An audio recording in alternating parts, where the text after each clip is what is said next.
আসসালামু আলাইকুম। কেমন আছেন? যে যেখান থেকে এই ভিডিও দেখবেন অবশ্যই লাইক, কমেন্ট করতে কখনোই চ্যানেলটা সাবস্ক্রাইব করতে ভুলবেন না। কারণ আপনাদের ভালোবাসায় আল্লাহর রহমতে আমি এতটুকু আসতে পারছি। তাই আপনাদের জন্য সবসময় দোয়া এবং ভালোবাসা থাকবে ভাই। আমি লতি কচুর ভিডিও ছাড়ি আমার চ্যানেলে। আপনারা জানেন আমি সারা বাংলাদেশে চারা বিক্রি করি। তো এই ক্ষেতের ভিডিও কিন্তু আমি A to Z আপনাদের দেখাইছি এবং আপনারা দেখছেন। গাছ পরিচর্যা করলেই ভাই, যত্ন করলেই রত্ন মেলে। যত্ন করবেন না, রত্ন আল্লাহ পাক আপনাকে দান করবে না। আল্লাহর ঠেকা লাগে নাই ভাই, আপনার ঘরে নিয়ে আল্লাহ রিজিক দিয়ে দেবেন। আল্লাহ তাআলা বলেছেন যে তুমি কষ্ট করো, কষ্টের মাঝেই আমি তোমার রিজিক দান করব। আপনি চাকরি করেন, মাঠে কাজ করেন, ঠেলা গাড়ি ঠেলান, রিক্সা চালান, কোনো ক্ষতি নেই। এই কারণে বলি ভাই, যদি আপনারা পরিশ্রম করেন, একটু পরিশ্রম করেন, অবশ্যই আপনি লাভবান হইতে পারবেন। তো লতি কচুর চাষ অনেকে করতে চান।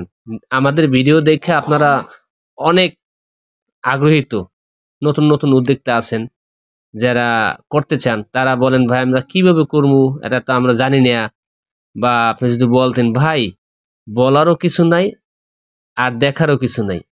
আল্লাহর উপর ভরসা করে যদি লতি কচু বাড়ির এক জাত নিতে চান, তো আমার কাছ থেকে নিতে পারেন যদি ভালো মনে হয়।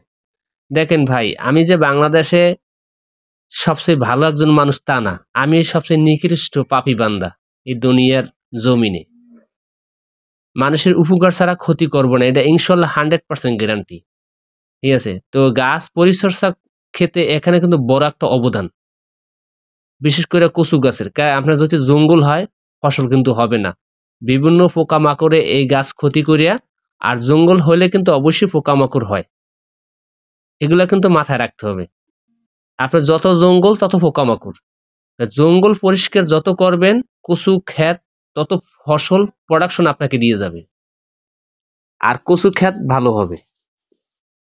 আপনি যে কোনো ফসল চাষ করেন না কেন, অবশ্যই আপনার গাছের গোড়া পরিচর্যা করবেন, ফসল ভালো হবে। কিন্তু লতি গাছের ক্ষেত্রে বেশি, কারণ লতি গাছ এরকম একটা গাছ, এটা আপনার পোকামাকড়ে খাইতে খুব ভালোবাসে। তো এই যে লোক দেখেন কাজ করে আমার ক্ষেতে, তো এই লোকে কিন্তু আপনার এই যে কাজটা করতে আছে, এটা কিন্তু পরিচর্যা সম্পূর্ণ আপনাদের দেখাইতে আছি একবারে মোবাইল রাইখে। আমি দেখেন, আপনারা অনেক সময় অনেক কথা বলেন ভাই কিভাবে কি করবো জানি না। আমি বলি ভাই, তেমন কিছুই আহামারি, খালি পরিচর্যা করবেন আর হালকা পাতলা কিছু সার ওষুধ মারবেন, আল্লাহর রহমতে প্রোডাকশন আল্লাহ পাক দিয়ে যাবেন। ঠিক আছে?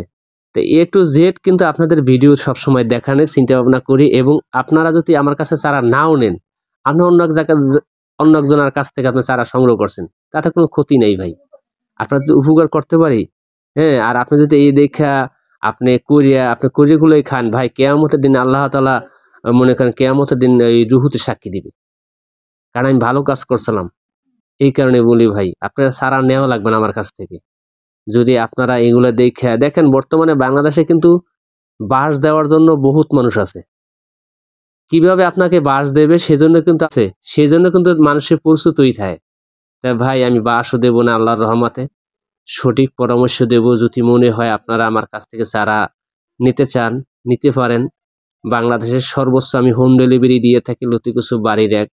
তো আপনারা নিতে পারেন, কোনো সমস্যা হবে না।